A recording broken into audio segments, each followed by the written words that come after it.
ఇది కాకుండా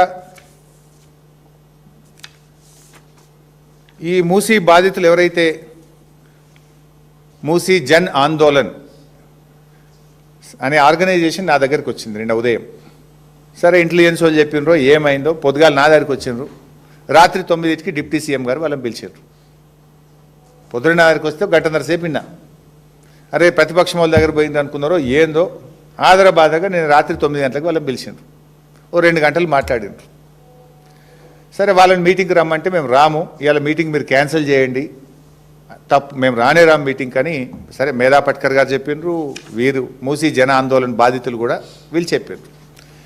వీళ్ళని మిమ్మల్ని ఏమనము అన్నారు. ఇలా హౌస్ అరెస్ట్లో పెట్టిండు వాళ్ళందరినీ. ఇందులో ఒక మనిషిని పొద్దున్నే పోలీసులు పోయి హౌస్ అరెస్ట్లో పెట్టిండ్రు. అంటే మీ తీరు ఎట్లా ఉన్నది అనడానికి చెప్తా ఉన్నా. నిర్బంధాల మధ్య భయాందోళనల మధ్య బలవంతంగా చేసే ప్రక్రియ కాకపోతే ఎందుకు ఇలా హౌస్ అరెస్ట్లో పెట్టిండ్రు? ఈ మేము అడుగుతున్నటువంటి ఈ సూటి ప్రశ్నలకు సమాధానం చెప్పాలని చెప్పి కోరుతా ఉన్నాం. లాస్ట్లో ఇంకొక విషయం కూడా నేను చెప్పాలనుకుంటున్నా. ఏంటంటే ఈ మధ్య రేవంత్ రెడ్డి గారు, నేను పేపర్లో చదివాను, రేవంత్ రెడ్డి గారు మాట్లాడుతూ మేము ఈ మూసీ ప్రక్షాళన శంకుస్థాపనకు కేంద్ర మంత్రి రాజ్నాథ్ సింగ్ గారిని కూడా ఆహ్వానిస్తున్నాము అని అన్నారు. నేను I want to ask BJP రాష్ట్ర నాయకత్వం కావచ్చు, కేంద్ర ప్రభుత్వం కావచ్చు, అంటే మూసీ పేరిట రేవంత్ రెడ్డి చేస్తున్న విధ్వంసానికి, మూసీ పేరిట రేవంత్ రెడ్డి గారు చేస్తున్నటువంటి దోపిడికి, మూసీ పేరిట రేవంత్ రెడ్డి గారు చేస్తున్నటువంటి రియల్ ఎస్టేట్ దందాకు మీరు సహకరిస్తారా? ఎట్లా రాజ్నాథ్ సింగ్ గారు ఈ ఫౌండేషన్ స్టోన్కి ఎట్లా వస్తున్నారు? ఆయన వస్తున్నారో లేదో ఆయన తరఫున నాకు తెలియదు. రేవంత్ రెడ్డి గారు చెప్తున్నాడు రాజ్నాథ్ సింగ్ గారిని పిలుస్తున్నాము, ఆహ్వానిస్తున్నాము అన్నాడు. ఈ దోపిడికి, ఈ రియల్ ఎస్టేట్ దందాకు, ఈ పేదల ఇండ్లు కూల్చడాన్ని బీజేపీ సమర్థిస్తుందా? క్లారిఫై చేయాలని చెప్పి నేను అడుగుతా ఉన్నా. గతంలో కిషన్ రెడ్డి గారేమో మూసీ పరివాహక ప్రాంతంలో ఇళ్లలో నిద్ర చేస్తానని బయలుదేరినాడు, యాత్ర చేసినారు. మరి ఒకవైపు మీరు యాత్ర చేస్తుండ్రు, నిద్ర చేస్తున్నాము, దీనికి వ్యతిరేకమని కిషన్ రెడ్డి గారు చెప్తున్నారు. ఇంకొక వైపు రాజ్నాథ్ సింగ్ గారు దీని శంకుస్థాపనకు వస్తున్నారని ముఖ్యమంత్రి గారు చెప్తున్నారు. ఏది నిజం? బీజేపీ మూసీ బాధితుల పక్షాన ఉంటుందా, ఈ దోపిడీ చేస్తున్న రేవంత్ రెడ్డి పక్షాన ఉంటుందో కూడా ప్రజలకు క్లారిఫై చేయాలి. ప్రజలకు పక్షాన నేను బీజేపీని కూడా అడుగుతా ఉన్నా. ఎందుకంటే దీనికి అనేక అనుమతులు కేంద్ర ప్రభుత్వం ఇవ్వాల్సి ఉంటుంది. ఎన్విరాన్మెంటల్ క్లియరెన్స్ కానీ, లేదా ఏదైనా world bank, Asian development bank, any external aid రావాలంటే కేంద్ర ప్రభుత్వం అనుమతి కావాలి. మరి కేంద్ర ప్రభుత్వం వీటికి అనుమతులు ఇస్తుందా? రాజ్నాథ్ సింగ్ గారు వచ్చి దీంట్లో పాల్గొంటారా? ఈ దోపిడిని బీజేపీ సమర్థిస్తుందా?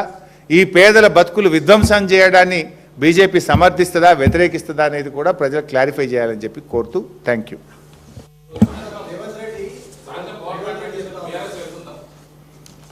బీఆర్ఎస్ పక్షాన ఏం అడగాలో ఆ బాధితుల పక్షాన, బీఆర్ఎస్ పక్షాన మేము ఇప్పుడు అడిగాం.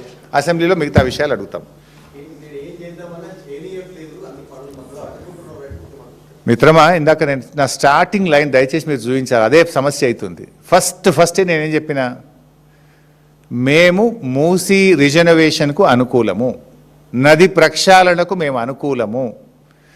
ఇప్పుడు ఒకసారి మూసీ సుందరీకరణ అన్నావు, ఒకసారి మూసీ పునర్జీవము అన్నావు. ఇట్లా నువ్వు పూటకో మాట చెప్తున్నావు. మేమేమంటున్నాము, నది శుద్ధి చేయాలి, నదిలో స్వచ్ఛమైన జలాలు పారాలి, ఇది మా విధానము, మేము ఆ విధానానికి అనుకూలంగా మేము చర్యలు చేపట్టాం. దాన్ని నువ్వు కొనసాగించు. మూసీలో మురికి పారదోలడానికి మేము సిద్ధం.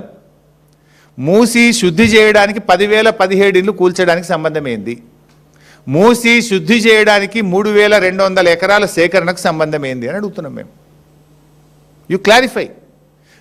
వీఆర్ ఫర్ మూసీ శుద్ధి చేయడానికి, రీజనరేషన్కు మేము ఉన్నాం, వీ సపోర్ట్. కానీ ఇండ్లు కూలిస్తే సపోర్ట్ చేయం. మూసీ ముసుగులో రియల్ ఎస్టేట్ వ్యాపారానికి సపోర్ట్ చేయం. ఆల్రెడీ మేము ఒక 5 కిలోమీటర్లు చేసినాం.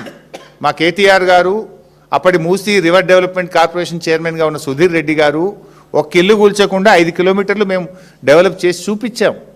మొన్న కూడా మా వాళ్ళందరూ అక్కడికి వెళ్ళి ఆ ప్రోగ్రామ్ కూడా చేసి ఆ బ్యూటిఫికేషన్ కూడా చూపించారు. ఇప్పుడు కూడా చెయ్యి. అరే ఊకే ఇల్లు కూల్చుడేంది, విధ్వంసం. వాడ ఆ ఇరాన్ గల్ఫ్లో జరిగే యుద్ధం మీద ఇండ్లు కూల్చుడు ఎట్లుందో రేవంత్ రెడ్డిది గట్లే ఉంది. వాడు బాంబులతో కూలిస్తే వీడు బుల్డోజర్లతో కూలుస్తాడు.